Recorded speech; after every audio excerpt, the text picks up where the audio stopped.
2월 5일 수요일 장마감 후 시간의 거래 종목 브리핑을 시작하겠습니다. 먼저 오늘 시간에 상승한 종목들을 보겠습니다. 이 중 시간의 상한가 종목은 KC텍, 한성크린텍, S&D, 범양건영 4종목이 있었습니다. 그렇다면 상위 5개 종목들의 시간의 상승 이유를 알아볼게요. 먼저 KC텍은 장마감 후 연간 실적 발표가 있었는데요. 전년 대비 연간 매출액은 34% 증가한 3,854억 원을 기록하고 영업이익은 52% 증가한 497억 원을 기록했다고 발표했어요. 이와 함께 주당 270원의 현금 배당을 결정하고 50억 규모의 주식 소각을 결정했다고 공시했는데요. 이 같은 공시들 속에서 KC텍이 시간의 상한가로 마감해 주었네요. 소각 예정 수량은 17만 주이며 소각 예정일은 2월 19일입니다. 한편 한성크린텍의 시간의 상승 이유는 파악되지 않았습니다. 다음으로 S&D와 삼양식품이 상승했습니다. 두 종목 모두 장마감 후에 연간 실적 발표가 있었는데요. S&D는 전년 대비 연간 매출액이 31% 증가한 1,161억 원을 기록하고 영업이익은 56% 증가한 201억 원을 기록했다고 발표했어요. 삼양식품은 전년 대비 연간 매출액은 45% 증가한 1.7조 원을 기록하고 영업이익은 133% 증가한 3,442억 원을 기록했다고 발표했습니다. 삼양식품은 불닭볶음면의 수출이 본격화된 2016년 이후 8년 연속 실적 성장세를 이어오고 있는데요. 이번에도 역대 최대 실적을 경신하면서 불닭볶음면에 소스를 납품하고 있는 S&D와 함께 시간의 상승세를 보였습니다. 이어서 범양건영을 비롯한 재건 관련주들이 상승했습니다. 오늘 오전 젤렌스키 우크라이나 대통령이 푸틴 러시아 대통령과 직접 대화할 수 있다는 가능성을 시사했다는 소식이 있었는데요.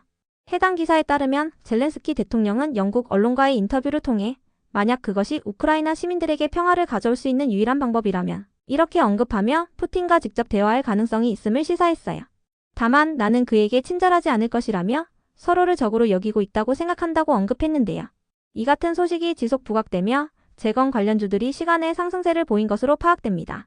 다음으로 셀바스 헬스케어를 비롯한 의료 AI 관련주들이 정규장에 이어 시간의 장에서도 상승세를 이어갔습니다. 오픈 AI의 올트먼 CEO가 의료용 챗GPT 개발을 검토 중이라고 밝히면서 의료 AI 관련주들이 상승세가 이어지는 모습인데요. 이와 관련하여 올트먼 CEO는 현재 기업용 제품에 대한 미국 건강보험 관련법 규정을 준수하는 과정에 있다고 언급했습니다. 셀바스 헬스케어는 셀바스 AI의 AI 계열사로 의료 AI 사업을 추진 중이라고 알려져 있습니다. 다음으로 시간의 상승 종목 중 거래대금 상위 종목들을 살펴보겠습니다. 먼저 셀바스 AI와 셀바스 헬스케어가 각각 거래대금 1위와 2위를 기록하며 시간에 2.3%, 9%씩 상승했습니다. 오픈 AI가 의료용 챗GPT 개발을 검토 중이라고 밝히면서 의료 AI 기업들의 상승세가 이어지고 있는 것으로 파악됩니다. 이어서 삼양식품이 거래대금 3위를 기록하며 시간에 5.2% 상승했습니다. 장마감 후에 연간 실적을 발표하면서 시간의 상승세를 보였습니다. 이어서 레인보우 로보틱스가 거래대금 4위를 기록하며 시간에 0.1% 상승했습니다. 시간에 상승할 만한 호재는 파악되지 않았는데요. 오픈 AI의 올트먼 CEO가 한국 기업과 로봇 사업에 대해서 이야기하고 싶다고 언급하면서 로봇 기업들의 강세가 이어지고 있으니 참고해주세요. 다음으로 삼천당 제약이 거래대금 5위를 기록하며 시간에 0.2% 상승했습니다. 삼천당 제약은 IR 자료를 통해 황반 변성 치료제인 아일리아 시밀러 SCD-411 및 경구용 비만 치료제와 당뇨 치료제 진행 현황을 공개했는데요. 글로벌 메인 시장인 미국과 유럽, 캐나다, 일본과 계약을 체결하고 올해부터 해당 시장에서 판매가 시작될 것이라고 밝히면서 시간의 소폭 상승세를 이어간 것으로 파악됩니다. 다음은 오늘 시간에 하락한 종목들인데요. 전체적으로는 딥시크 관련주들의 약세가 두드러졌습니다. 그렇다면 상위 5개 종목들의 시간의 하락 이유를 알아볼게요. 먼저 GRT와 MK전자, 피델릭스를 비롯한 딥시크 관련주들이 하락했습니다. 이 종목들은 최근 중국 딥시크의 여파 속에서 수혜주로 부각되며 강세를 보인 바 있는데요. 이탈리아와 호주, 대만에 이어 카카오와 LGU 플러스 등의 국내 대기업들도 딥시크의 사내 사용을 금지시키고 있다고 전해지면서 딥시크 관련주들이 시간의 하락세를 보인 것으로 추정됩니다. 관련 기사에 따르면 딥시크는 출시 당시부터 AI 모델의 학습을 위해 사용자의 이름과 생년월일은 물론 키보드 패턴과 오디오 등의 불필요한 개인정보까지 수집한다는 지적을 받아왔는데요. 특히 딥시크의 서버는 중국에 있기 때문에 개인정보가 중국에 넘어갈 가능성도 제기되고 있습니다. 이러한 이유들로 보안을 염려하며 선제 조치에 나서는 국가와 기업들이 늘어나고 있다고 하네요. 이 중에서도 MK전자는 장마감 후 단기과열 지정 예고 공시가 올라왔는데요. 예고 공시이기 때문에 아직까지 상거래일 단일과 매매 방식은 적용되지 않습니다. 이어서 삼성중공업은 장마감 전후로 연간 실적 발표와 영업실적 전망 공시, 그리고 파생상품 거래에서 손실이 발생했다는 공시가 있었는데요. 삼성전자의 연간 매출액은 전년 대비 23% 증가한 9.9조 원을 기록했으며 영업이익은 115% 증가한 5,027억 원을 기록했습니다. 순이익도 흑자 전환한 539억 원을 기록했는데요. 다만 통화선도거래 파생상품 거래에서 6,245억 원의 손실이 발생했다고 공시하면서 시간의 하락세를 보인 것으로 추정됩니다.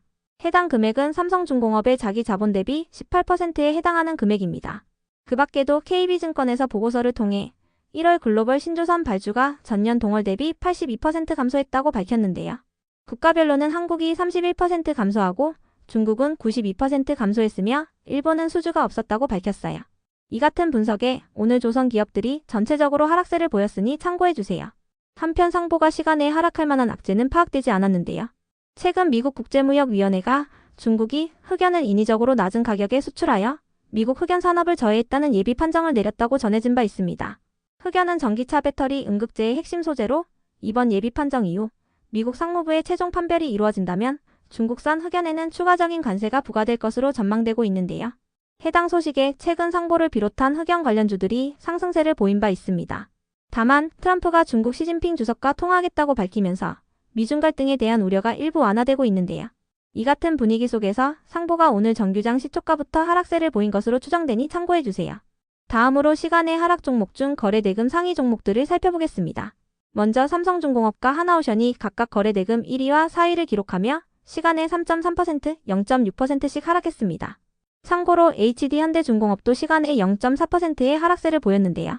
장마감 후 삼성중공업이 연간 실적 발표와 함께 파생상품 거래에서 손실이 발생했다고 공시하며 시간에 하락한 부분이 영향을 준 것으로 보입니다. 그 밖에도 KB증권에서 보고서를 통해 1월 글로벌 신조선 발주가 전년 동월 대비 82% 감소했다고 밝히면서 오늘 조선 기업들이 전체적으로 하락세를 보였으니 참고해주세요. 이어서 하이닉스가 거래대금 2위를 기록하며 시간에 0.5% 하락했습니다. 시간에 하락할 만한 악재는 파악되지 않았는데요. 참고로 미국의 주요 반도체 기업들은 시간의 장에서 1% 전후의 상승세를 보였으니 참고해주세요.